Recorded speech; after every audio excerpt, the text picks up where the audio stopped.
సంఘాన్ని మెచ్చుకునే పాస్టర్లు ఉన్న ఈ దినాల్లో 1కి 2-3 సార్లు నేను మెచ్చను అనే పౌలు వంటి దైవజనుని చూస్తే నాకు బుద్ధి వస్తుంది. సంఘాన్ని మెచ్చుకోవాల్సానికి ఏముందండి? ఐక్యత ఉందా? ప్రేమ ఉందా? విశ్వాసం ఉందా? త్యాగం ఉందా? సమర్పణ ఉందా? ప్రార్థన ఉందా? క్రమం ఉందా? ఆసక్తి ఉందా? భారం ఉందా? బాధ్యత ఉందా? త్యాగం ఉందా?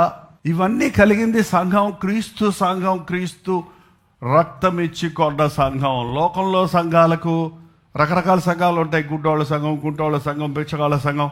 అలాంటి ఒక గుంపు కాదండి యేసు ప్రభు బిడ్డలందరూ చేరేది. ఇది మామూలు సంఘం కాదు. యేసు ప్రభు తన రక్తం ఇచ్చి కొన్న సంఘం.